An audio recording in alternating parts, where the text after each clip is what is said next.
Querido Senhor, Pai Santo que estás nos céus, nós te louvamos. Obrigado, meu Senhor, por mais um dia que tu nos concede. Obrigado pela tua bondade, pela tua graça, as tuas mãos estendidas sobre nós, sobre a tua igreja. Ó, meu Senhor, estenda sobre a tua igreja, Senhor, a destra do teu cuidado paternal. Querido Senhor, guarda os meus irmãos, crianças, jovens e adultos. Amado Pai, ouve a nossa petição. Em nome de Jesus te pedimos. Amém. Louvado e exaltado seja o nosso Deus para todo sempre. Nós estamos de volta, meus queridos irmãos, com a palavra ao amanhecer. Graças ao nosso Deus por mais um dia, mais uma oportunidade que temos. E a gente vai meditar na palavra. O nosso texto hoje, Salmo 55, versículos de 1 a 6. É sempre muito bom a gente aprender um pouquinho cada dia nesta palavra gloriosa que o Senhor nos concede, nos deu, nos permitiu e nos encorajou para buscar o seu conselho. A palavra de Deus é o conselho permanente para a mente humana, para o coração humano. Salmo 55, versículos de 1 a 6. Inclina, ó Deus, os teus ouvidos à minha oração, e não te escondas da minha súplica. Atende-me e ouve-me. Lamento-me e rujo, por causa do clamor do inimigo e da opressão do ímpio, pois lançam sobre mim iniquidade, e com furor me aborrecem. O meu coração está adorido dentro de mim, e torrentes da morte sobre mim caíram. Temor e tremor me sobrevêm, e o horror me cobriu. Pelo que disse, quem me dera asas como de pombas, voaria e estaria em descanso. Louvado seja o nosso Deus. Meus amados irmãos, a experiência humana chamada aflição, ela é, em muitos casos, insuportável. Muitos indivíduos, não tendo a esperança, procuram a morte. Existe isto do começo da humanidade e existirá até o fim da história humana. Aliás, há um texto nas Escrituras, a palavra de Deus nos afirma, nos assegura, que haverá um sofrimento tão grande que os homens buscarão a morte, e a morte fugirá deles. Porque em muitas situações, a experiência humana chamada sofrimento se torna tão aguda, tão grande, tão terrível, que as pessoas não suportam. Mas nós entendemos, meus amados irmãos, o que está escrito na palavra de Deus. O Senhor nos dá a condição de superar quando nos humilhamos, quando nos colocamos na sua santa presença e pedimos o seu apoio, o seu cuidado, a sua ajuda. O que faz um homem, um profeta, um ministro de Deus, sentir estas reações? Inclina, ó Deus, os teus ouvidos à minha oração e não te escondas da minha súplica.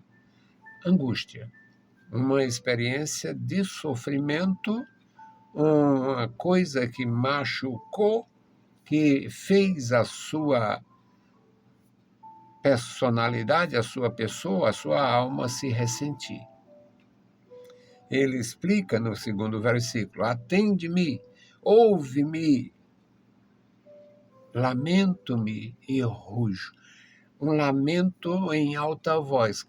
Isso a gente faz no nosso canto, no nosso recôndito, no nosso aposento, muitas vezes nós sentimos a necessidade de exclamar e clamar em alta voz. O nosso Deus entende, compreende os nossos gestos e não precisaria nem ouvir a nossa voz, mas é da natureza humana expressar a sua dor de uma forma alta, de uma forma audível. No versículo 3, ele diz a razão, por causa do clamor do inimigo e da opressão do ímpio.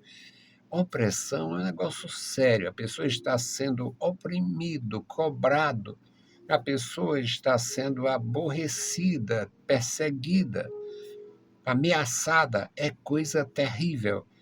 E os ímpios fazem isto com perícia. Os ímpios têm uma habilidade grandiosa para fazer o mal. E, em muitos casos, eles lançam terror. Já houve milhares, quem sabe milhões de situações que as pessoas não suportam a perseguição, vende a sua propriedade, vende o seu imóvel, a sua casa na cidade e tal, e vai embora daquele lugar porque não suporta a chamada antigamente praga do mau vizinho.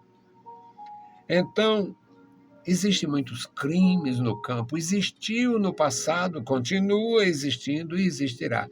Crimes no campo, propriedades rurais, crimes nunca esclarecidos por causa do inimigo. Pessoas que se lançaram umas contra as outras com inimigas. Às vezes, amizade vira inimizade, inimizade pública. Com algumas famílias aqui no Nordeste criaram isto, aqui no interior do Pernambuco, em alguns lugares, e em todo lugar. Porque as pessoas não suportam a pressão e a opressão do inimigo. O salmista, tendo conhecimento de Deus, diz: pois lançam sobre mim iniquidade, ou seja, sofrendo acusação, e fazem isto com furor, fazem isto de uma forma brutal, me aborrecem de tal forma que me acusam de coisas terríveis, sendo que eu não sou culpado. Isto faz adoecer meu coração. Versículo 4. O meu coração está dorido dentro de mim, está doído. Eu estou ferido. É uma dor emocional. Eu estou ferido no meu coração. Dentro de mim, eu estou ferido. E terrores de morte sobre mim caíram. Algumas versões falam sobre cordéis, como se o sujeito estivesse amarrado para ser abatido, preso para ser abatido. Temor e tremor me sobrevieram. Por que isto? Agora, a melhor maneira de vencer isto, na verdade, é se comunicando com Deus.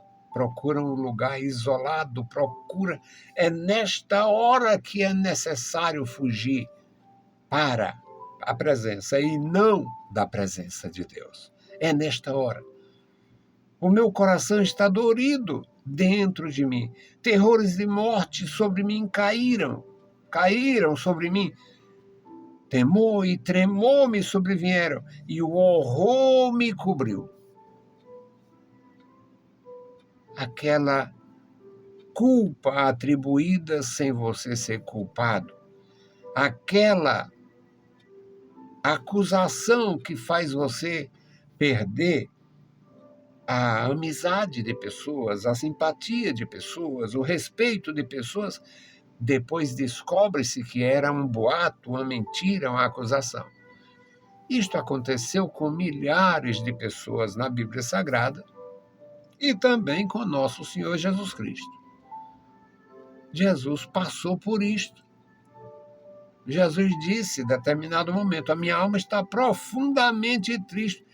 Corresponde a isso aqui, o meu coração está dorido dentro de mim, está dolorido, está ferido, angustiado.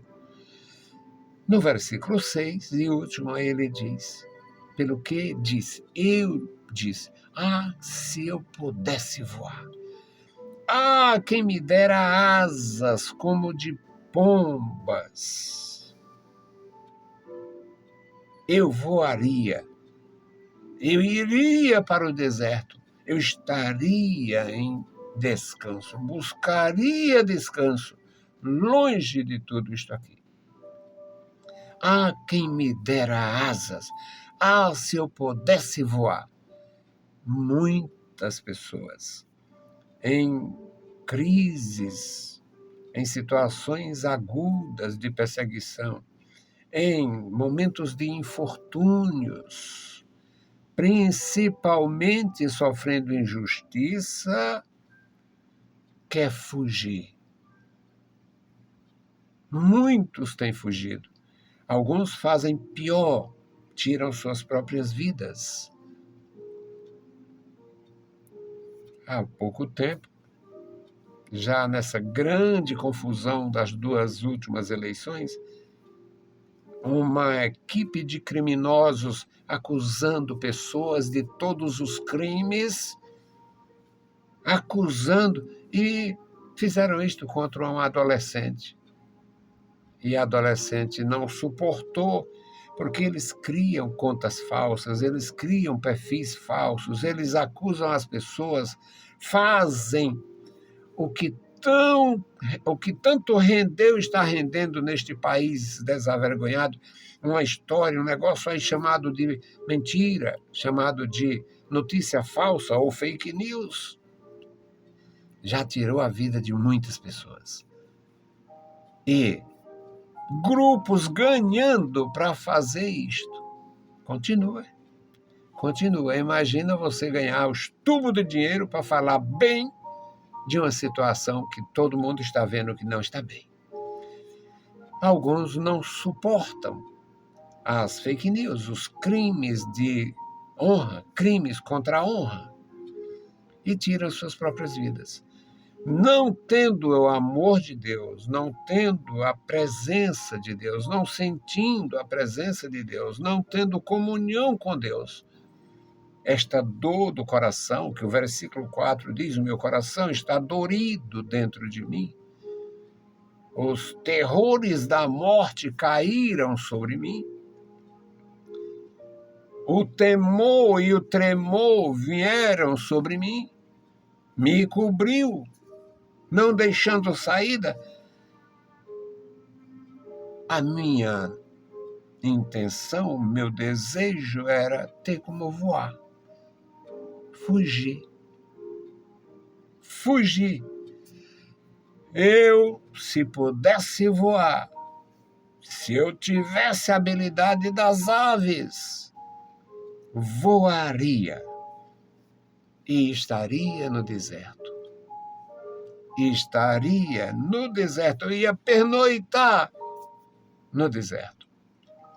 Nós temos muitos exemplos de quem experimentou isto. Elias foi jurado de morte e ele conhecia muito bem a víbora da Jezabel. Então ele não tinha asas, usou o pé 2, como eu faço. Foi a pé. Foi para o monte de Deus. O que ele pensava? Ele era profeta. O que ele pensava? Eu tenho comunhão com Deus, eu não tenho comunhão com a Jezabel. Então eu vou para o deserto. E foi para o deserto e Deus falou com ele e lhe deu tarefas inimagináveis. Ele ungiu um profeta para sucedê-lo, ungiu um homem para governar Israel, para julgar a casa do Acabe, e ungiu um homem estrangeiro para reinar na muralha israelita, que seria a Síria. Ele volta e faz o que Deus ordenou e depois o Senhor lhe dá o prêmio da bem-aventurança de não passar pela morte. Mas depois da crucificação de Jesus Cristo, a cidade mergulhada no caos, o sábado foi relativamente tranquilo do lado de fora das casas. Mas dentro das casas era um terror. E 2 indivíduos do grupo de Jesus fugiu para Betânia. Fugiu. Aliás, para Emaús. Fugiu para Emaús. Essa experiência de fuga, este desejo de ir para o deserto, acompanha quem sofre. Que Deus abençoe os meus queridos irmãos, dando graça, vigor, saúde, comunhão e esperança. E a nossa intercessão hoje é por quem está enfermo, quem está doente, quem está sofrendo alguma aflição e perseguição. Bendito Deus, Pai Santo, Senhor do céu e da terra, nós estamos em Tua presença. Te louvamos pela vida, pela salvação, pela Tua igreja, pelo bem-estar, meu Senhor, de estar na Tua presença, na Tua casa, de louvar o Teu nome, bendizer o Teu nome, de aprender, meu Senhor, nos átrios da Tua igreja. Amado Pai, nos dá graça, nos ensina cada dia, Senhor, a esperar, a confiar e a almejar, Senhor, a plena paz, a comunhão profunda contigo e com a Tua igreja. Meu Senhor, abençoa os meus irmãos que estão sofrendo a opressão, a depressão, enfermidades não descobertas ainda, não identificadas. E abençoa, meu Senhor, aqueles que têm sofrido perseguição, aqueles que têm tido prejuízos por causa da perversidade do homem ímpio, do maldoso, do perverso. Guarda, Senhor, a Tua igreja, manifesta o Teu poder, dá graça aos meus queridos irmãos. Nos dá graça, segurança, confiança, esperança. Nos renova as forças, o vigor e a fé. Em nome de Jesus Cristo, nós te pedimos. Amém.